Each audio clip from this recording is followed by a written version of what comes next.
Électrochoc, le podcast des électrons libres.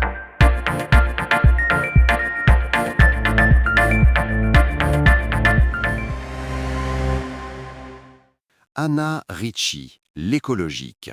Aujourd'hui, nous allons aborder le thème de l'écologie sous un angle différent, un angle résolument optimiste. On va se demander si, finalement, nous ne serions pas la première génération capable de construire un monde vraiment durable. C'est une perspective fascinante, Max, parce qu'on est tellement bombardé de messages anxiogènes, de scénarios catastrophes. L'idée même qu'on puisse être à un tournant positif de l'histoire, ça change tout. Exactement. Et cette idée repose sur des faits, des données. D'ailleurs, Céleste, toi comme moi, on a été marqués par cette vague d'éco-anxiété, surtout chez les plus jeunes. On a l'impression que tout va de mal en pis, que la planète est condamnée. Oui, c'est un sentiment très répandu. Quand on s'intéresse à l'environnement, on voit les courbes des émissions qui grimpent, les températures qui augmentent. On se sent impuissant, découragé. On se demande si la planète sera encore habitable pour nous, pour nos enfants. C'est là qu'il faut prendre du recul. Si on regarde uniquement les infos du jour, c'est déprimant. Mais si on regarde l'histoire humaine sur le long terme, sur des décennies, voire des siècles, le tableau est très différent. Tu parles des immenses progrès sociaux qu'on a réalisés ? Absolument. Prends la pauvreté extrême, la mortalité infantile, l'espérance de vie. Sur tous ces plans, l'humanité a fait des bonds de géants. La plupart des gens l'ignorent ou pensent même le contraire. Mais les données sont claires. Et ça change la perspective. Ça ne veut pas dire que les problèmes environnementaux n'existent pas, bien sûr. Non, pas du tout. Mais ça prouve une chose essentielle. Quand l'humanité se mobilise, quand elle concentre ses ressources et son intelligence sur un problème, elle est capable de le résoudre. Ça nous donne une base factuelle pour croire qu'on peut aussi résoudre les défis écologiques. C'est une approche basée sur la raison, sur les faits. Mais est-ce que ça suffit ? On a l'impression que l'émotion et surtout la peur dominent le débat. Certains disent même qu'il faut effrayer les gens pour les faire agir, brandir la menace de l'effondrement. C'est une vraie question. La peur peut être une étincelle, le déclic initial. Elle peut nous faire prendre conscience d'un danger. Mais on ne peut pas maintenir les gens dans la peur pendant des années. Ça paralyse plus que ça motive sur le long terme. C'est vrai, au bout d'un moment, la peur mène au fatalisme. Si tout est foutu, à quoi bon agir ? Exactement. L'approche la plus efficace, c'est de combiner la prise de conscience du problème avec une vision positive de ce que pourrait être le futur. Montrer qu'il existe des solutions. Regarde le trou dans la couche d'ozone. Le parfait exemple. On a eu peur, on a compris le danger, mais ce qui a vraiment tout changé, c'est qu'on a trouvé une solution technique, remplacer les gaz CFC. On a pu faire pression sur les entreprises et les gouvernements avec une alternative crédible. C'est ça, la combinaison gagnante. Aujourd'hui, pour le climat, on est à ce stade. La majorité des gens sont conscientes du problème. Le blocage n'est plus là.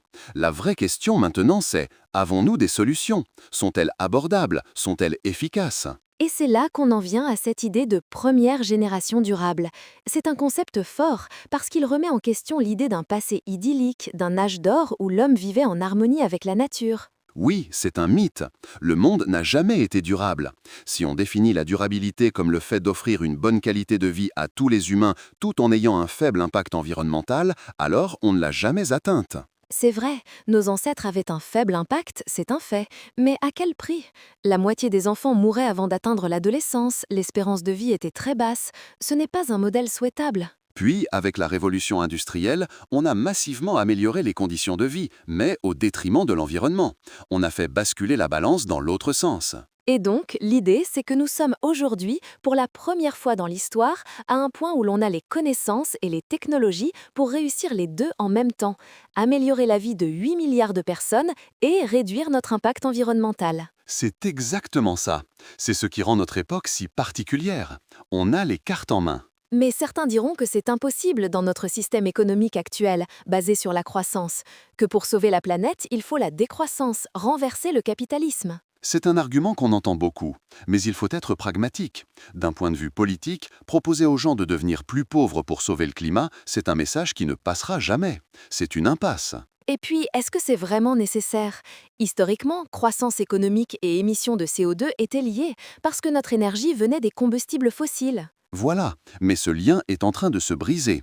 On a maintenant des sources d'énergie, le solaire, l'éolien, qui sont de moins en moins chères, de plus en plus performantes et qui n'émettent pas de carbone. On peut donc, techniquement, découpler la croissance du bien-être humain de l'impact environnemental. Et on commence à le voir dans de nombreux pays. Ce n'est plus de la théorie. Mais quid des ressources?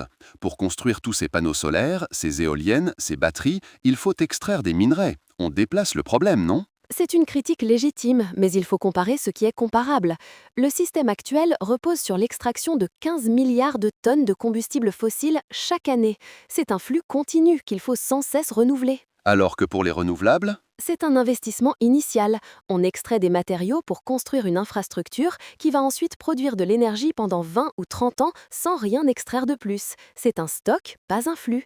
Et à la fin de leur vie, on peut recycler une grande partie de ces matériaux pour construire de nouvelles installations. Et la technologie s'améliore.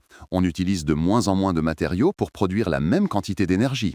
Un panneau solaire d'aujourd'hui est bien plus efficace et moins gourmand en ressources que celui d'il y a 10 ans. Exactement. L'équation s'améliore en permanence. Parlons un peu du mix énergétique.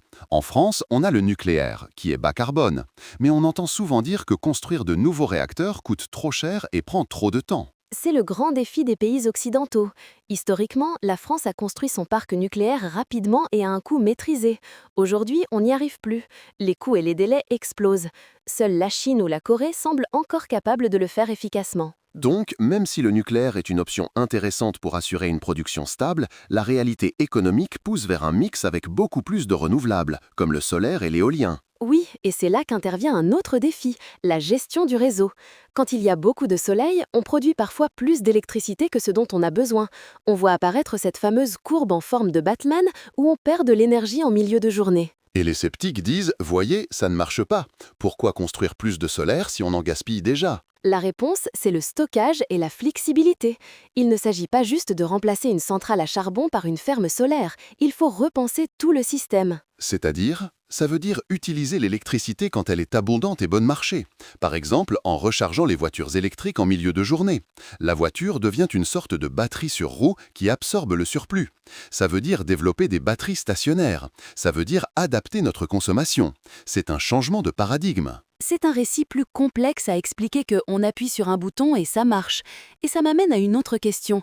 Pourquoi tant d'idées reçues persistent sur l'écologie ? C'est un mélange de plusieurs choses. D'abord, les médias sont souvent attirés par les extrêmes, soit le discours climato-sceptique, soit le discours apocalyptique. C'est plus vendeur, ça fait plus de clics qu'un récit nuancé. On appelle ça l'infotainment, le mélange d'information et de divertissement. On crée un débat enflammé plutôt que d'informer sereinement. Et puis, il y a aussi une méconnaissance des ordres de grandeur. Les gens, même avec les meilleures intentions du monde, se concentrent souvent sur des gestes qui ont très peu d'impact. Tu as des exemples ? Le plus classique, c'est l'alimentation. Beaucoup de gens pensent que le plus important, c'est de manger local pour réduire les kilomètres parcourus par la nourriture. Ce qui semble logique à première vue. Sauf que le transport ne représente qu'environ 5% de l'empreinte carbone d'un aliment. L'essentiel vient du mode de production.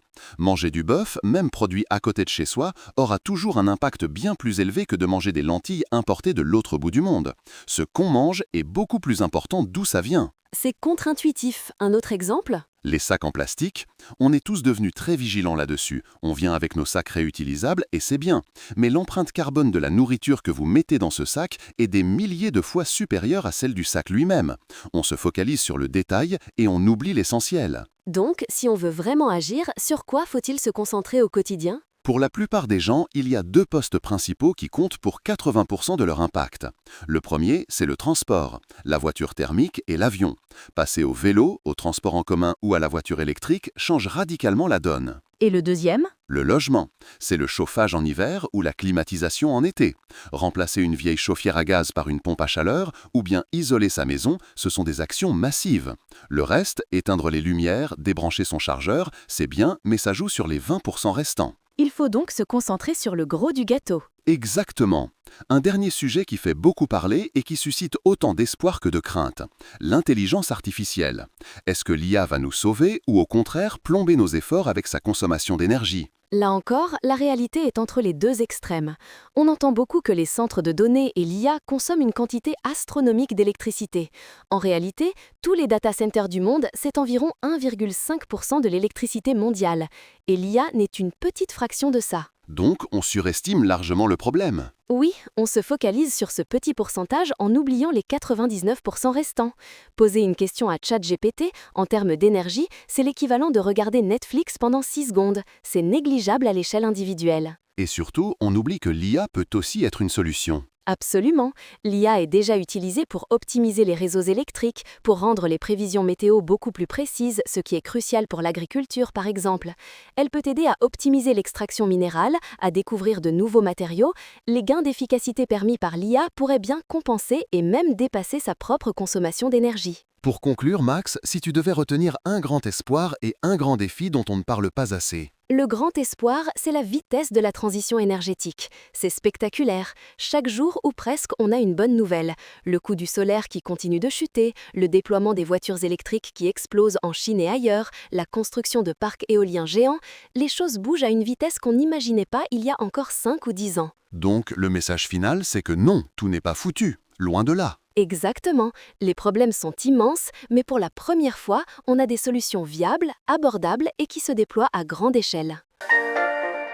Soutenez les électrons libres. Abonnez-vous sur lel.media.